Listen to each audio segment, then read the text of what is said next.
নমস্কার বন্ধুরা, সবাইকে জয়ার কথা চ্যানেলে স্বাগত জানাই আর জানাই সরস্বতী পুজোর শুভেচ্ছা।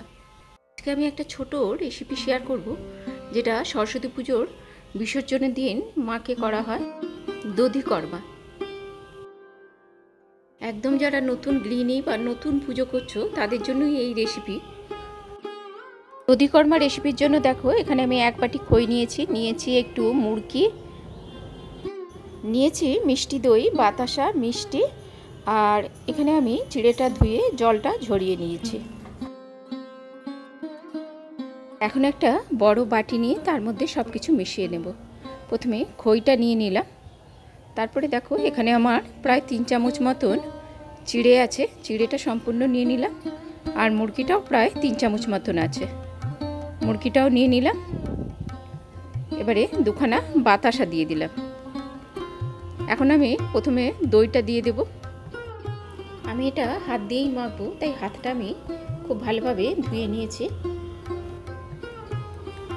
এই দেখো, বেশিরভাগ দইটাই আমি দিয়ে দিলাম। এখানে প্রায় আমার 100 মতন দই ছিল, তো এটা দিয়ে প্রথমে আমি একটুখানি মেখে নিচ্ছি।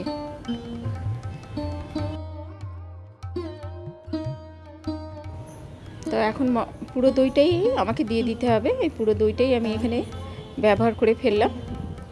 আর দিয়ে দিব মিষ্টিটা, একটা পুরো মিষ্টি আমি এখানে ব্যবহার করলাম।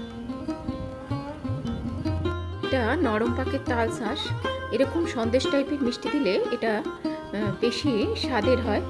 তাছাড়াও এখানে কিন্তু কুচনো ফলও দেওয়া যায়। এখানে আরও একটুখানি দই লাগবে, তাই দেখো আরও প্রায় আমি 50 গ্রাম মতো দই আমি ব্যবহার করলাম।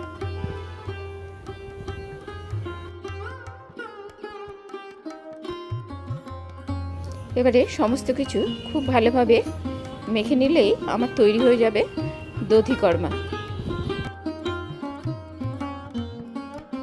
এখন একটা মাটির পাত্র বা প্লেটের মধ্যে এইভাবে সাজিয়ে ফেললেই তৈরি হয়ে যাবে দধিকর্মা।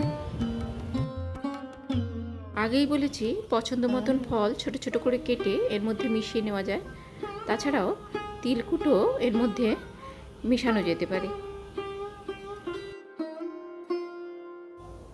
এখন উপর থেকে এই সরস্বতী পুজোর স্পেশাল ফল হচ্ছে কুল। এবারে একটা কুল আর একটা বাতাসা দিয়ে উপরটা সাজিয়ে দিলাম। আমি জানি যাদের বাড়িতে পুজো হয় তারা সবাই এটা জানে, তাও আমি এই ছোট্ট রেসিপিটা শেয়ার করলাম।